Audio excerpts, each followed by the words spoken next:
Good morning all students. कल अपन ने last जो है वो डिस्कस किया था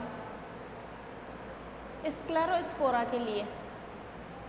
स्क्लेरोस्पोरा एक फंगस है जिसके लिए हमने किस तरीके से वो अपना रिप्रोडक्शन करता है, किस तरीके से वो अपना एक पैथोजन जो है वो अपना संक्रमण करता है और उसके कारण किस तरीके से उसकी लाइफ साइकिल जो है उसके अंदर परिवर्तन होता है। ये चीज़ जो है हमने कल देखी थी कि स्क्लेरोस्पोरा जो है वो अपनी लाइफ साइकिल पूरी करने के लिए जो रिप्रोडक्शन है वो दो प्रकार से कंप्लीट करता है। एक रिप्रोडक्शन था अलैंगिक प्रकार के जनन द्वारा और दूसरा रिप्रोडक्शन था लैंगिक प्रकार के जनन द्वारा। कल अपन ने अलैंगिक जनन एसेक्सुअल रिप्रोडक्शन के बारे में कंप्लीट देख लिया था। आज अपन बात करते हैं लैंगिक जनन के बारे में कि सेक्सुअल रिप्रोडक्शन जो है वो कैसे कंप्लीट होता है। तो पहले अपन लिख लेते हैं क्लास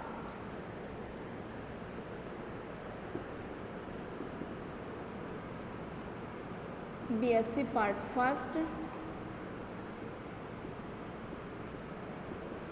पेपर सेकंड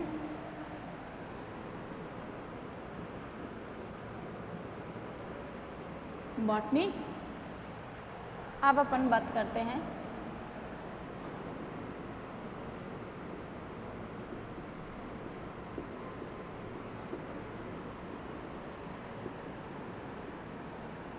स्क्लेरोस्पोरा में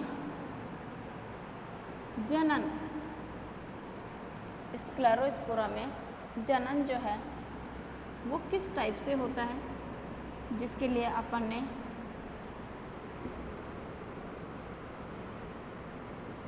एसेक्सुअल रिप्रोडक्शन के बारे में तो कल डिटेल से देख लिया था। आज अपन बात करते हैं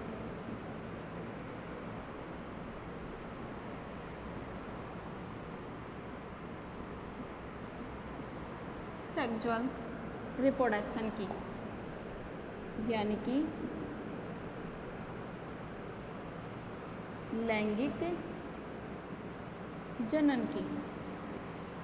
सेक्सुअल रिप्रोडक्शन, लैंगिक जनन। फर्स्ट टाइम इससे पहले रिकॉर्डिंग में जब अपन ने बात करी थी किसकी, लैंगिक जनन के बारे में, तब हमने देखा था कि जितनी भी फंगस होती हैं उनके अंदर लैंगिक जनन को कंप्लीट करने के लिए लैंगिक अंग जैसी संरचना नहीं पाई जाती हैं, बल्कि लैंगिक अंग की जगह पर उनके अंदर एंथ्रिडिया और ऊगोनिया जैसी संरचना यानी कि पूधानी और स्त्रीधानी जैसी संरचनाएं बनती हैं।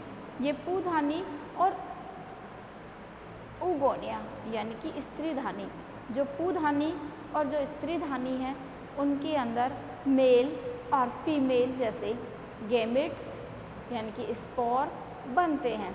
वो स्पोर जब आपस में एक दूसरे के कांटेक्ट में आते हैं और निषेचन की क्रिया करते हैं, उस टाइम उनके अंदर एक निषेचन नलिका बनती है। उस निषेचन नलिका के द्वारा जो पूधानी होती है उसके गैमेट्स स्त्रीधानी तक पहुंच जाते हैं और पहुंचकर एक दूसरे के साथ क्या कर लेते हैं, संयुग्मन कर लेते हैं, फ्यूज़न की क्रिया कंप्लीट करते हैं। और जैसे ही उनके अंदर संयुग्मन की क्रिया कंप्लीट हो जाती है तो ये स्पोर एक दूसरे के साथ फ्यूज़न करके डिप्लॉयड संरचना वाले ओ स्पोर का निर्माण करते हैं।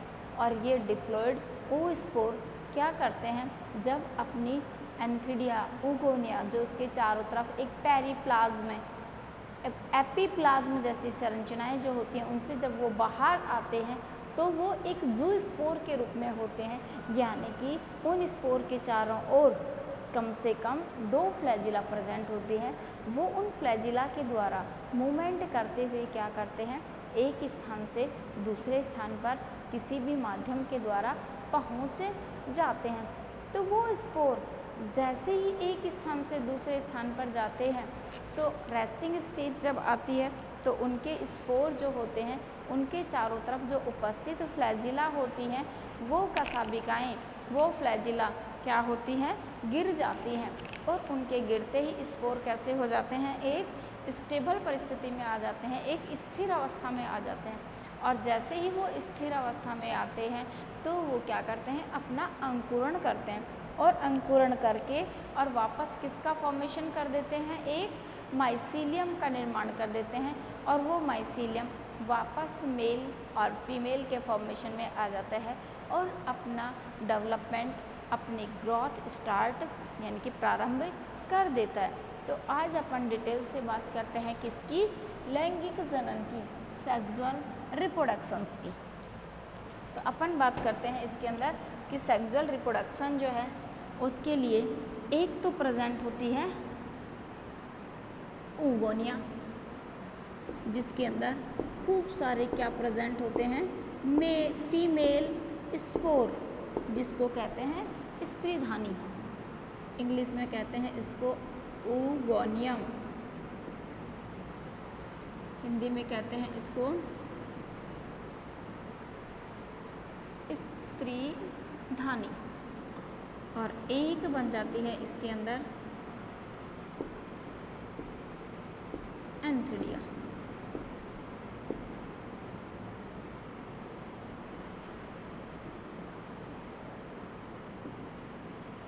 एंथ्रिडियम ये होती है इसके अंदर पूधानी। जैसे ही ये पूधानी और ये स्त्रीधानी, इसको अपन दूसरे कलर से बना देते हैं जिससे आपको थोड़ा सा समझने में ज़्यादा इजी वे बन जाएगा। ये इसकी एंथ्रिडियम, ये एंथ्रिडियम के स्पोर और ये पूरे स्पोर, जैसे ही ये एक दूसरे के मैच्योरेशन के पश्चात एक दूसरे के कांटेक्ट में आती हैं तो इनके मध्य कांटेक्ट में आने से जो इनके बीच एक वॉल फॉर्मेशन है, वो वॉल फॉर्मेशन धीरे धीरे क्या हो जाता है, रप्चर हो जाती है। ये बनी इसकी एंथ्रिडिया और ये बनी इसकी oogonia। ये पार्ट है इसका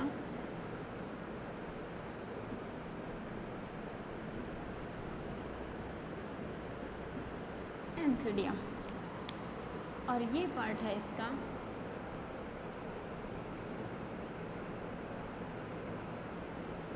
oogonia। जैसे ही ये मैच्योर होते हैं तो इनके बीच ये जो वॉल है ये क्या हो जाती है, गल जाती है। ये वॉल धीरे धीरे क्या हो जाती है, गल जाती है और इस वॉल के गलने से इनके बीच क्या बन जाती है, एक कॉन्जुगेशन ट्यूब या फर्टिलाइजेशन ट्यूब।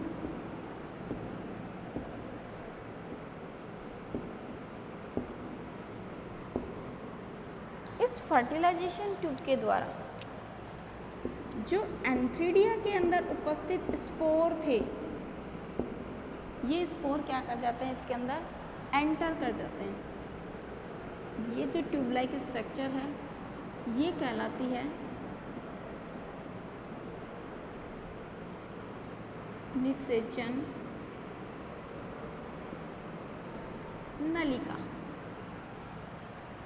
इस निषेचन नलिका के द्वारा जितने भी पूधानी के जो न्यूक्लियस थे उनमें से कुछ न्यूक्लियस कहाँ पहुँच जाते हैं, स्त्रीधानी के पास पहुंच जाते हैं। जैसे ही वो स्त्रीधानी के पास पहुंचते हैं तो ये oospore इनके साथ फ्यूजन कर लेते हैं। क्या करते हैं? फ्यूजन।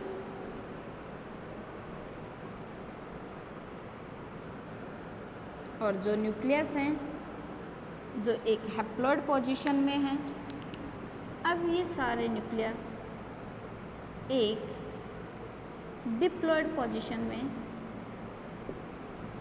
आ जाते हैं।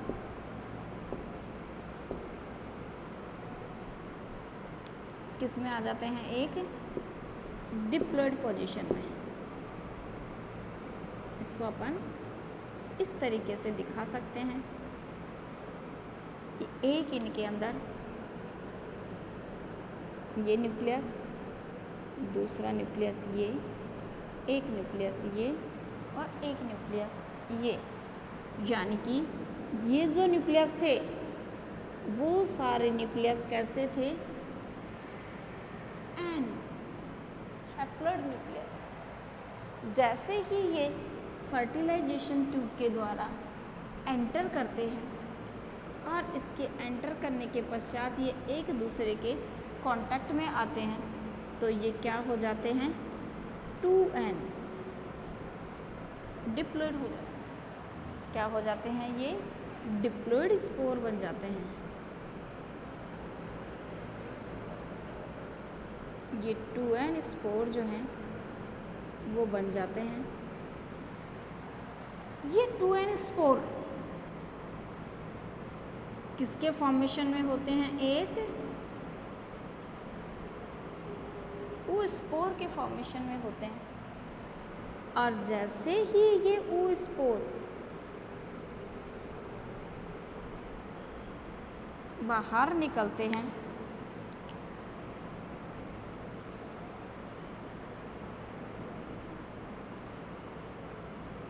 ये oospore, ये वॉल रैप्चर होती है और ये बाहर निकलते हैं।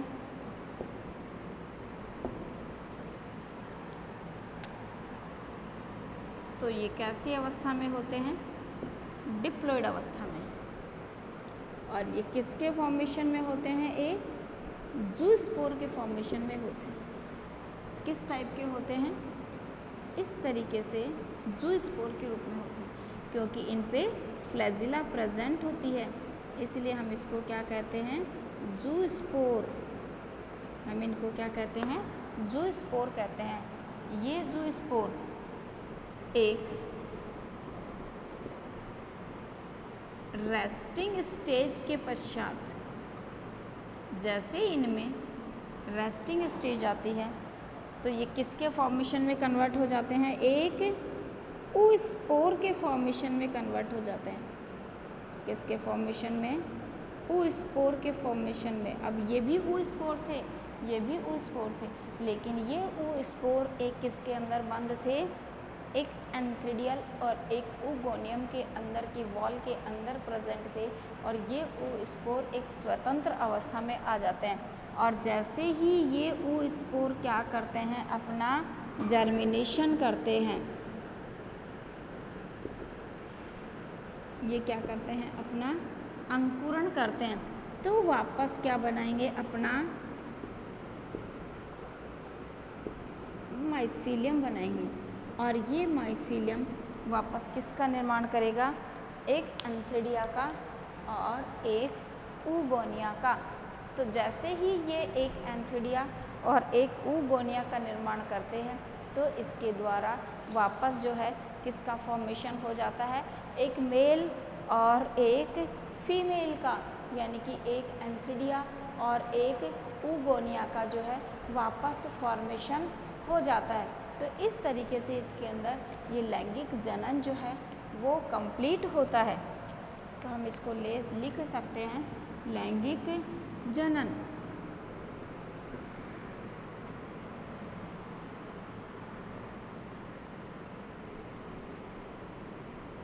लैंगिक जनन। तो इस तरीके से क्या होता है? इसके अंदर लैंगिक जनन जो है वो कंप्लीट होता है। तो अपन बात करते हैं इसकी आगे। अब एक बार मैं आपको वापस रिपीट करके समझाती हूँ इसको। स्क्लेरोस्पोरा का जो माइसीलियम है वो जर्मिनेशन करके क्या बनाता है, उगोनिया और एंथीडिया, यानी कि स्त्रीधानी और पुधानी। जैसे स्त्रीधानी और पुधानी क्या हो जाती हैं, परिपक्व हो जाती हैं, तो इनकी एक दूसरे के कांटेक्ट में आती हैं। कांटेक्ट में आते इनके बीच में जो वॉल होती है वो धीरे धीरे क्या हो जाती है, रप्चर हो जाती है। और इसकी रप्चर होते ही इनके बीच में क्या बन जाती है, एक निषेचन नलिका, फर्टिलाइजेशन ट्यूब। इस फर्टिलाइजेशन ट्यूब के द्वारा इस एंथीडिया के जो न्यूक्लियस होते हैं, जो मेल गैमेट्स होते हैं, वो oogonia के अंदर क्या कर दिए जाते हैं, ट्रांसफ़र कर दिए जाते हैं। जैसे ही ट्रांसफ़र किए जाते हैं तो ये विपरीत प्रकार के जो न्यूक्लियस होते हैं वो आपस में क्या करते हैं, अपना फ्यूज़न करते हैं। और ये विपरीत न्यूक्लियस आपस में फ्यूज़न करके और जो हैप्लोइड न्यूक्लियस थे अब वो क्या बन जाते हैं, एक डिप्लॉइड न्यूक्लियस बन जाते हैं। अब ये डिप्लॉइड जो न्यूक्लियस हैं वो जब तक एंथीडिया और oogonia के अंदर होते हैं तब तक ये oospore के फॉर्मेशन में होते हैं, लेकिन जब ये मैच्योर हो जाते हैं तो इनके एक एक oospore के ऊपर दो दो फ्लैजिला का फॉर्मेशन हो जाता है और ये फ्लैजिला इनको एक स्थान से दूसरे स्थान पर पहुंचाने का काम करती है। तो ये oospore जो है वो जैसे ही से एंथीडिया से और oogonia से बाहर आते हैं तो किसके फॉर्मेशन में होते हैं, एक ज़ूस्पोर के फॉर्मेशन में होते हैं। ये ज़ूस्पोर जो हैं इनके ऊपर पाई जाने वाली ये जो स्ट्रक्चर है धागेनुमी संरचना, ये कहलाती है कसाबिका।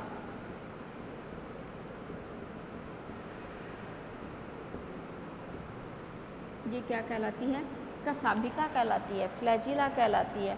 जैसे रेस्टिंग स्टेज आती है यानी कि विश्राम की अवस्था आती है, इस विश्राम की अवस्था के अंदर ये फ्लैजिला क्या होती हैं, गिर जाते हैं और गिरते ही ये किसके रूप में बन जाते हैं, एक oospore के रूप में आ जाते हैं। और ये oospore वापस अपना क्या करते हैं, एक जर्मिनेशन करते हैं और जर्मिनेशन करके क्या बना देते हैं, माइसीलियम बना देते हैं। और ये माइसीलियम वापस किसका फॉर्मेशन कर देता है, एक एंथीडिया का और एक oogonia का फॉर्मेशन वापस कर देते हैं। तो इस तरीके से ये अपना जीवन चक्र कंप्लीट करते हैं। अब जो ये माइसीलियम बनता है, यहाँ मैंने समझाया आपको ये कैसे होते हैं, 2n होते हैं, डिप्लॉइड होते हैं। तो ये जो माइसीलियम है ये कैसा होगा, 2n ही होगा। इसलिए जब ये माइसीलियम जर्मिनेशन करके oogonia और एंथीडिया बनाता है उससे पहले अपने जीवन में एक बार क्या करता है, अपना अर्धसूत्री विभाजन करता है। क्या करता है, एक बार अपना अर्धसूत्री विभाजन करता है। यानी कि ये जो oospore था ये जब जर्मिनेशन करता है और एक माइसीलियम बनाता है, ये माइसीलियम oogonia और एंथीडियम बनाता है, उससे पहले यानी कि ये oospore जिस अवस्था में है जब ये जर्मिनेशन करेगा उससे जस्ट पहले ये क्या करेगा, अपना अर्धसूत्री विभाजन करेगा।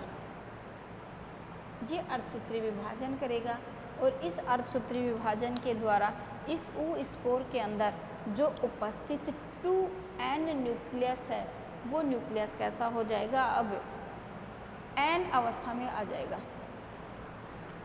अर्धसूत्री हैप्लॉइड अवस्था में आ जाएगा। अब वो जर्मिनेशन करके और क्या बनाएगा, oogonia और एंथीडियम का फॉर्मेशन करता है। तो अपन बात करते हैं ये कंप्लीट लैंगिक जनन। तो हम क्या कह सकते हैं कि एक स्क्लेरोस्पोरा के जीवन चक्र में एक अलैंगिक जनन, एक लैंगिक जनन और लैंगिक जनन के अंतिम अवस्था में अर्धसूत्री विभाजन जो है वो कंप्लीट होता है। फंगस के अंदर हमने लैंगिक जनन के बारे में कुछ पॉइंट्स देखे थे कि उनके अंदर साइटोप्लाज्मा का फ्यूज़न होता है, उनके अंदर न्यूक्लियस का फ्यूज़न होता है और लास्ट में उनके अंदर अर्धसूत्री विभाजन होता है। वो सारी प्रोसेस किसके अंदर होती है, इस स्क्लेरोस्पोरा के अंदर भी होती है कि सबसे पहले उसके अंदर साइटोप्लाज्मा का फ्यूज़न होगा। साइटोप्लाज्मा का फ्यूज़न होगा इसका मतलब कैरियोकाइनेसिस की क्रिया होगी, प्लाज्मोगेमी की क्रिया होगी। फिर उसके अंदर न्यूक्लियस का फ्यूज़न होगा यानी कि कैरियोगेमी की क्रिया होगी। यानी कि ये दो कोशिकाएं जब एक दूसरे के कांटेक्ट में आई तो इस कोशिका का साइटोप्लाज्मा ट्रांसफ़र होकर इस कोशिका तक पहुंचता है और इस कोशिका का साइटोप्लाज्मा इस कोशिका में, तो दोनों कोशिकाओं का जो साइटोप्लाज्मा है वो जब फ्यूजन करता है तो वो प्रोसेस तो क्या कहलाती है, प्लाज्मोगेमी। अब ये दोनों न्यूक्लियस आपस में फ्यूजन करें, ये दोनों न्यूक्लियस जब आपस में फ्यूजन करते हैं तो वो क्या कहलाती है, कैरियोगेमी। और अब इन दोनों ने रेस्टिंग स्टेज आने से पहले क्या कर लिया, अपना अर्धसूत्री विभाजन, और इस अर्धसूत्री विभाजन के द्वारा न्यूक्लियस वापस कैसे हो गए, आधे हो गए। तो हम क्या कह सकते हैं कि एक फंगस, कोई भी फंगस हो XYZ, अगर वो अपने जीवन में लैंगिक जनन कंप्लीट करती है तो लैंगिक जनन को पूर्ण करने के लिए उसको कितनी स्टेज की आवश्यकता है, 3 स्टेज की आवश्यकता है। सबसे पहले वो प्लाज्मोगेमी करेगी, फिर कैरियोगेमी करेगी और सबसे लास्ट में अर्धसूत्री विभाजन करेगी। और उस अर्धसूत्री विभाजन से ही उसके अंदर वापस हैप्लॉइड प्रकार के या एन प्रकार के माइसीलियम का फॉर्मेशन होता है। तो इस तरीके से जो है आज अपन बात करते हैं इसके स्क्लेरोस्पोरा के पूरे जीवन चक्र की। ये तो हुई स्क्लेरोस्पोरा के जीवन चक्र की पूरी घटना। अब अपन बात करते हैं कि इसके जीवन चक्र के अंदर यानी कि इसकी लाइफ साइकिल जो है वो किस प्रकार से पूर्ण होती है। तो एक बार अगर अलैंगिक जनन हुआ तो उसकी जीवन चक्र में हैप्लॉइड न्यूक्लियस ही चलते रहे। लेकिन जब इसके जीवन चक्र में लैंगिक जनन हुआ तो लैंगिक जनन के पश्चात एक बार उसमें क्या आई, डिप्लॉइड स्टेज आई। तो स्क्लेरोस्पोरा का जीवन चक्र जो है वो हैप्लॉन्टिक, बायोन्टिक, डिप्लॉन्टिक प्रकार का होगा। जैसे एक एल्बुगो के अंदर वो हैप्लॉन्टिक भी था, डिप्लॉन्टिक भी था, तो उसके लिए एक टर्मिनोलॉजी यूज की जाती थी, हैप्लॉन्टिक, बायोन्टिक, डिप्लॉन्टिक, एकल पीढ़ी, द्विलक पीढ़ी, एकांतरण। तो उसी प्रकार से स्क्लेरोस्पोरा का जीवन चक्र भी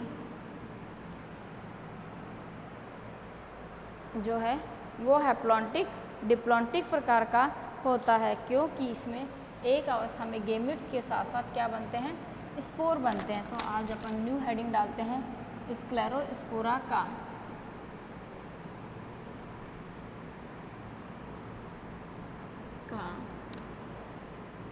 जीवन चक्र। तो फर्स्ट पॉइंट लिखेंगे अपन कि स्क्लेरोस्पोरा का जो जीवन चक्र है हैप्लॉन्टिक, डिप्लॉन्टिक टाइप का होता है। हैप्लॉन्टिक, डिप्लॉन्टिक प्रकार का होता है, जिसको कहते हैं एकल, द्विलक पीढ़ी एकांतरण। एकल, द्विलक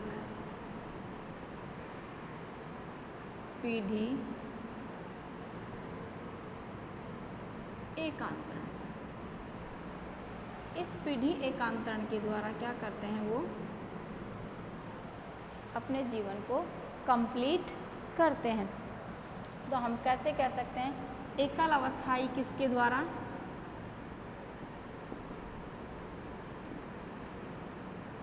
अलैंगिक जनन के द्वारा, और द्विलक अवस्थाई किसके द्वारा,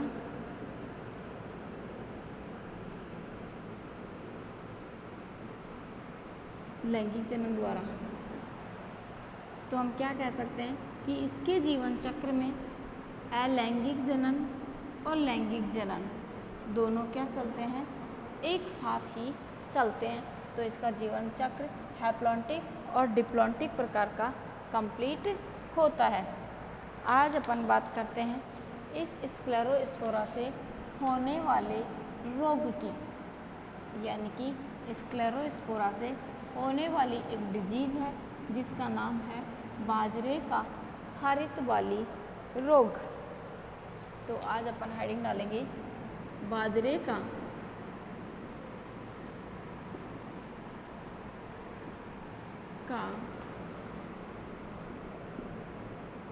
हरित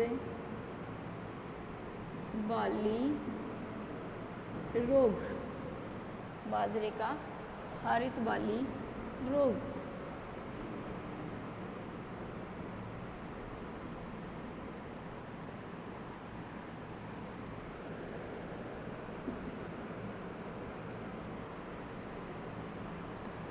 ग्रीन ईयर डिजीज ऑफ बाजरा। नाम से पता चल रहा है, ग्रीन मानी हरा, ईयर मानी कान, डिजीज मीन्स रोग, बाजरा मीन्स बाजरे का पादप। बाजरे के पादप के कान कैसे हो जाएं? हरे रंग के। अब बाजरे में कान क्या होते हैं? उसका भुट्टा ही क्या होता है? उसका कान जैसी संरचना बनाता है। इसलिए बाजरे का भुट्टा ही कैसे रंग का हो जाए? हरे रंग का हो जाए, तो वो रोग क्या कहलाता है? बाजरे का हरित बाली रोग। अब इसी से अपने को दो चीज़ें निकल के आती हैं। एक तो इसका होस्ट कौन होगा? पहला होस्ट है बाजरा, तो हम क्या लिखेंगे? बाजरे का बॉटनिकल नेम।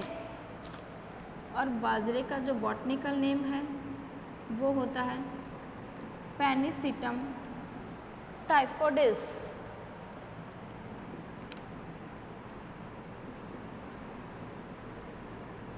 पेनिसिटम typhoides, पेनिसिटम typhoides. अब बात करते हैं इसी के साथ अपन इसके पैथोजन की। पैथोजन कौन है? स्क्लेरोस्पोरा। तो स्क्लेरोस्पोरा किस में रोग उत्पन्न करता है? बाजरे में।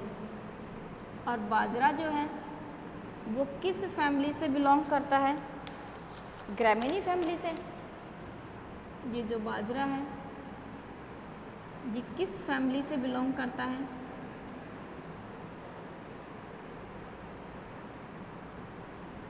ग्रैमिनी फैमिली से।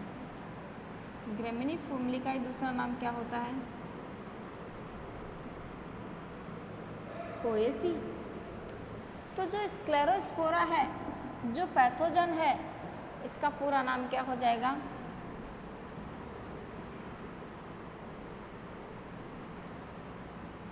स्क्लेरोस्पोरा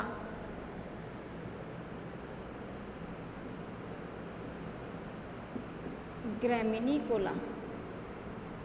क्या हो जाएगा इसका पूरा नाम? स्क्लेरोस्पोरा ग्रैमिनिकोला।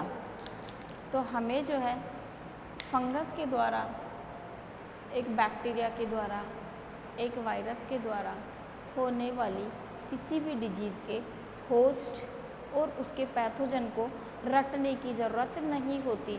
अगर आप उस डिजीज़ का नाम ध्यान से देखते हो तो उस डिजीज़ के नाम से ही उस डिजीज़ के होने वाले सिम्टम्स, उसका पैथोजन कौन होगा, उसका होस्ट कौन होगा और उसकी लाइफ साइकिल कैसे होगी और किसके द्वारा उसका फॉर्मेशन होगा, ये सब चीज़ें पता लगा सकते हो। जैसे हमने इस डिजीज़ के नाम से ही क्या पता लगाया कि इसके सिम्टम्स हरे रंग के होंगे, बाजरे का जो भुट्टा होगा वो हरे रंग का बन जाएगा। बाजरा एक ग्रैमिनी फैमिली का है, इसका पैथोजन स्क्लेरोस्पोरा है, तो पूरे पैथोजन का नाम हो जाएगा स्क्लेरोस्पोरा ग्रैमिनिकोला। इसका होस्ट कौन है? बाजरा है, तो हमें यहाँ बाजरे का बॉटनिकल नेम लिखना है और बॉटनिकल नेम को हमेशा क्या करते हैं? अंडरलाइन करते हैं। तो हमें इस बॉटनिकल नेम को क्या करना है? अंडरलाइन भी करना है।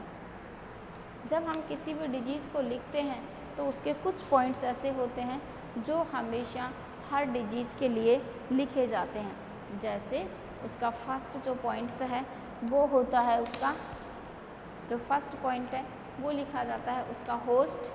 जो सेकंड पॉइंट होता है वो लिखा जाता है उसका पैथोजन।